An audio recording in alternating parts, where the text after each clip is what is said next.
So here you stand, here and now, and everything that you've lived has caused you on this subject to ask for the solution of a really good feeling, mind-stimulating, uplifting environment. So here this is. It's in the process of becoming for you.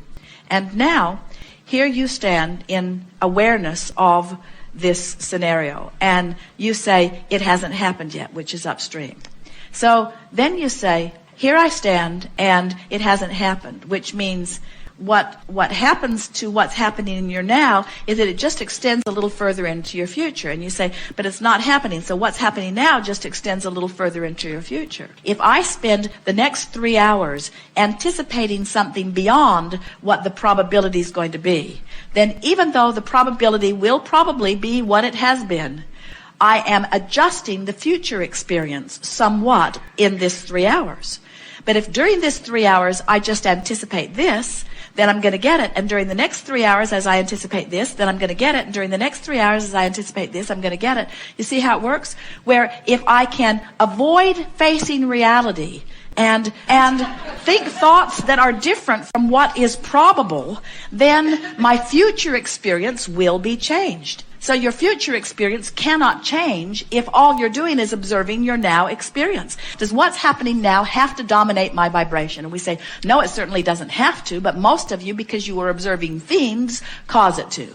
You observe what is, you spew it into your future, then you get into your future and you observe what is, and then you spew it into your future, and then you get more of it, and then you spew it into your future, and then you get more of it, and pretty soon you say, well, this is just how it is.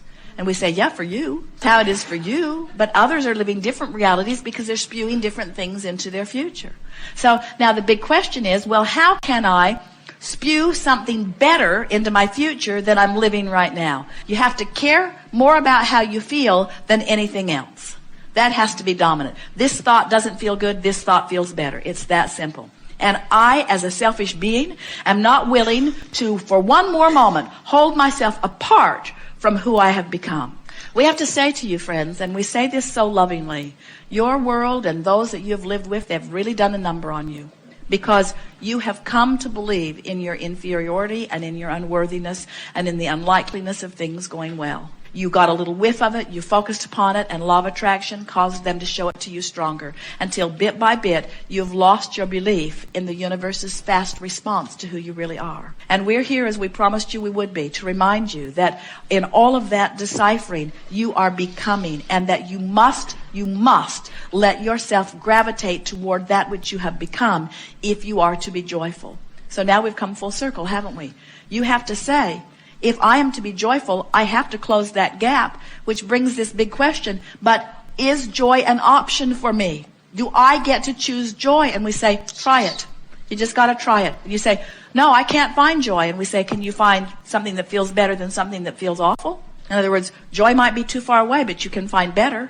You can find better. And in the better, you will feel relief. Understand that if you would just try for a little while to find that feeling that feels just a little better, you will begin to notice that your tide begins to turn, your stream begins to take you, your odds begin to change, your life begins to change. The people in your life begin to change. You only have to turn 1 or 2 times downstream from upstream, and your entire point of attraction is different, and everything in your experience has shifted just a little bit. And your life will give you the evidence of that shift, you see.